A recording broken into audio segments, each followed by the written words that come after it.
আজকের এই ব্লগে আমার সাথে আমাদের তিনজন সহকর্মী আছেন।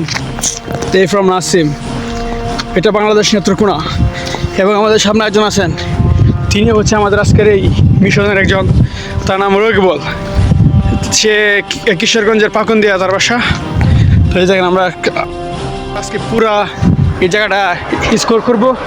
এখান থেকে দেখেন শুধু পাহাড় পাহাড়। তো চলেন দেখা যাক সামনে কি আছে, সামনে কি অবস্থা। Turn right onto Makkah Al Mukarrama, then turn left onto Jarir.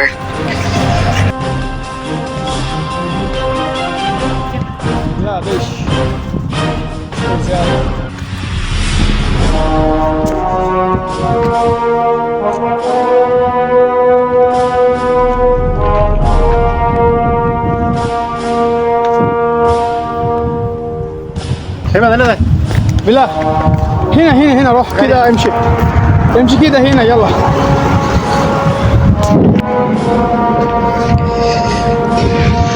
متى يجي سيارة؟ الحين الساعة 10 كده، وأقول يجي سيارة الساعة 9. الحين 1 ساعة خلاص وما يجي. أنا كيف روح هنا؟ والله مشكل مرة. অবশেষে 1 ঘন্টা অপেক্ষা করার পর আমাদের গাড়ি আমাদের মাঝে এসে পৌঁছায়, এবং এখন আমরা রওনা দিচ্ছি আমাদের গন্তব্যের উদ্দেশ্যে।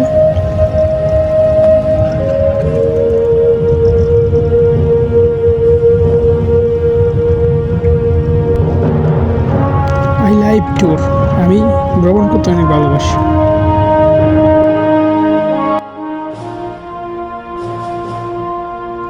একটু সামনে যাওয়ার পরই দেখা মিল মোড়ের বুকে পায়ে হাঁটা যানবাহন, যার নাম উট, যেটাকে সৌদি আরব জামাল নামে পরিচিত।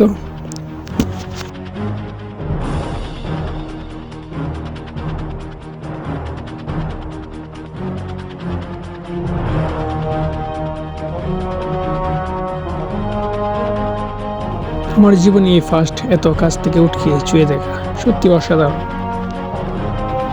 উনি হচ্ছেন একজন সুদান নাগরিক, এবং তার সাথে আমরা দীর্ঘক্ষণ কথা বলার পর জানতে পারলাম তিনি এই উটগুলোর দায়িত্ব অবস্থায় রয়েছেন। তো তিনি দেখাশোনা করেন এই উটগুলোর।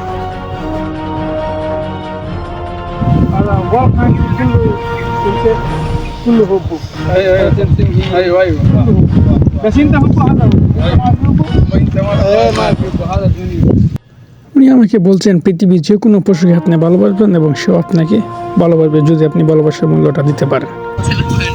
আমি ওনাকে বলছি একটাকে ডাক দেওয়ার জন্য, এখন একটাকে ডাক দিচ্ছে। তো দেখি মানে এখান থেকে কোনটা এদিকে আসে। তো আমার খুব ভয় করছে, কারণ আপনার এক একটা এরকমভাবে আসে, সত্যি সুন্দর। তো বিশেষ করে ওদের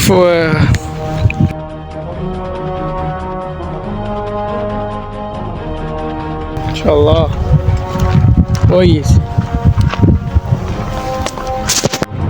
এই জায়গায় অনেকক্ষণ থাকার পরে আমরা চলে যাবো অন্য আরেক জায়গায়, এবং সেখানে আপনাকে দেখাবো যে মোড়ের বুকে কীভাবে চাষ হয়, ফসল চাষ করা হয়। চলো।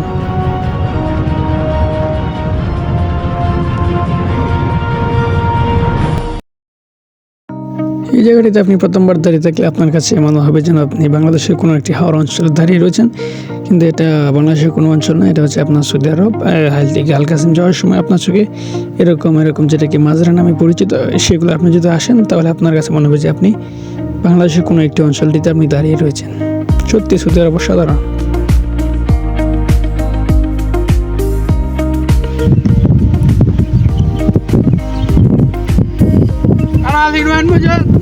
أنا للموجود هذا ما كان سمسم بنغلاديش. شوف سمسم بنغلاديش مثلا. এখানে এরকম পরিবেশ আমি মজা করে আমি আরবিতে বলছি, যেটা আপনার সেম জায়গাটা হচ্ছে আপনার সেম বাংলাদেশ। মাশাআল্লাহ তাবারাকাল্লাহ। شوف هذا سمسم مكان بنغلاديش والله 100 شوف كان 100 بالمتر। সেখান থেকে একটু আগানোর পর আমরা ঠিক চলে আসলাম মধ্যস্থানে। তো এটা হচ্ছে আপনার মাজরা। তো এই যে এখানের ভিউ। তো এখানে দেখেন তারা 2 বছর বিদেশ কাটানোর পর তাদের কাছে মনে হচ্ছে যে মানে তারা বাংলাদেশের কোনো একটা নদীর পার বা বিলের পার। আমরা যত যারা গ্রাম অঞ্চলে বড় হয়েছি তারা জানবেন যে বিলের পার এরকম একটি দৃশ্য থাকে। তো এই যে আপনি এগুলো পাইপগুলো দেখতে পাচ্ছেন চাকা লাগানো, সেইগুলো দিয়ে কিন্তু এই জায়গার মধ্যে পানি দেওয়া হয়, যার ফলে কিন্তু সেখানে ফসল বা গাছ হয় আর কি।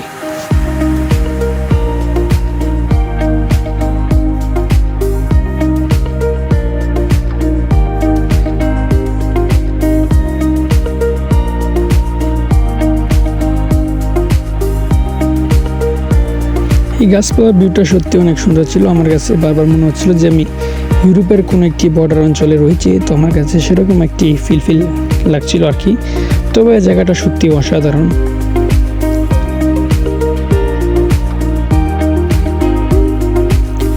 এরকম জায়গায় আমি আরেকবার দেখেছি যে আপনার রাশিয়া ইউক্রেন যুদ্ধের সময়, তো সন্ধ্যারা কিন্তু এসব জায়গাতে এসে আশ্রয় নেয়।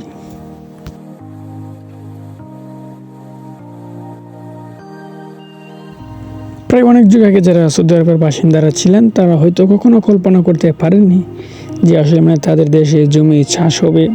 তো এটা সত্যি অনেক অসাধারণ। তবে এটা প্রবাসীদের দ্বারাই কিন্তু হয়েছে। যদি প্রবাসীরা না আসতো তাহলে এমনটা হয়তো দেখা যেত না। এবার চলে আসলাম অন্য আরেকটি জায়গায়, এটা হচ্ছে আপনার খেজুরের বাগান। তো আমরা সবাই দেখি খেজুর। তো আজকে আমরা সিজা বাগানে চলে আসলাম। তো এটা বেশিক্ষণ ঘোরাঘুরি না করে আমরা আমাদের গন্তব্যের দিকে চলে যাব একটু পর।